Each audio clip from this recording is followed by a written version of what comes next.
అందరికీ ఈరోజు మన ఛానల్లో మనం పెసరపప్పు బచ్చల కూర చేయబోతున్నాము.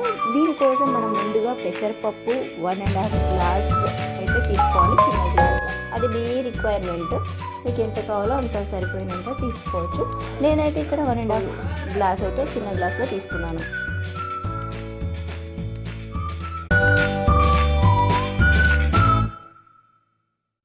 ముందుగా పెసరపప్పుని అయితే బాగా కడుక్కోవాలి.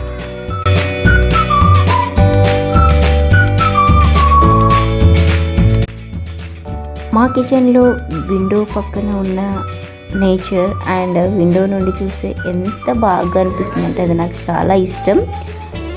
పెసరపప్పుని బాగా ఉడకబెట్టాలి.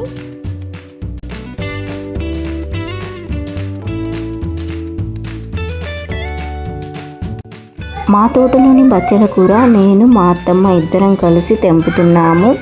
మేమైతే మా ఇంటి పెరట్లో పెంచుకున్న కూరగాయ మొక్కల్ని మేము తింటుంటాము.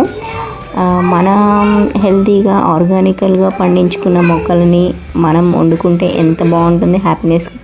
సో మేమైతే మా ఇంటి పెరట్లో ఉన్న బచ్చల కూరని ఈరోజు వండుతున్నాము. బచ్చల కూరని ఉడకబెట్టుకొని పక్కన పెట్టుకోవాలి. అండ్ పెసరపప్పు కూడా బాగా ఉడకాలి.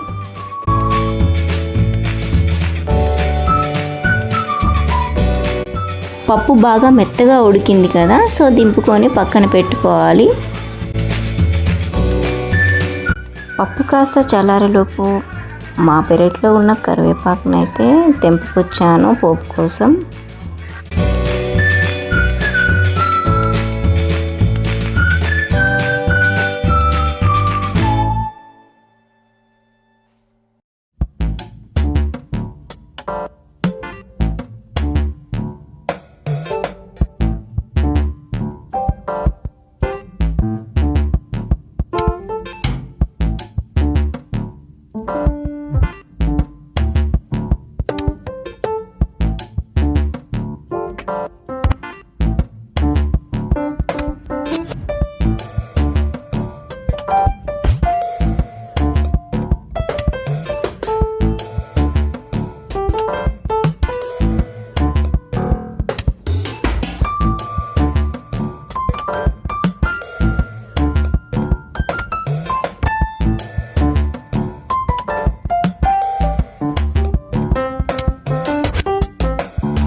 ప్యాన్లో ఆయిల్, కరివేపాకు, ఎండుమిర్చి, వెల్లుల్లి, పోపు దినుసులన్నీ వేసుకొని మంచిగా పోపు బాగా వేగాక అందులో ఇప్పుడు మనం బచ్చల కూర వేసేసుకుందాము.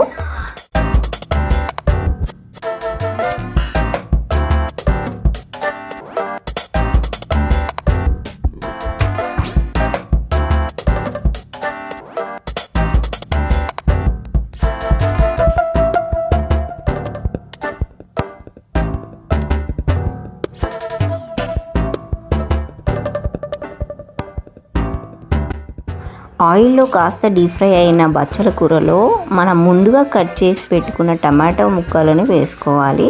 వేసుకొని మంచిగా కలుపుకోవాలి.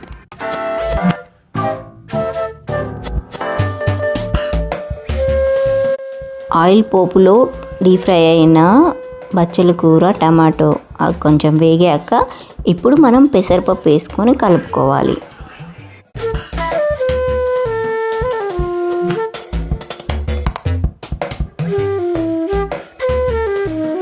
కొద్దిగా పెసర కోసం వాటర్ పోసుకోవాలి. రుచికి సరిపడా కారం అయితే వేసుకోవాలి. ఇక్కడ మా ఫ్యామిలీ టేస్ట్కి తగ్గట్టుగా నేను 3 టేబుల్ స్పూన్ల కారం అయితే వేసాను. 1.5 టేబుల్ స్పూన్ ఉప్పు వేసాను.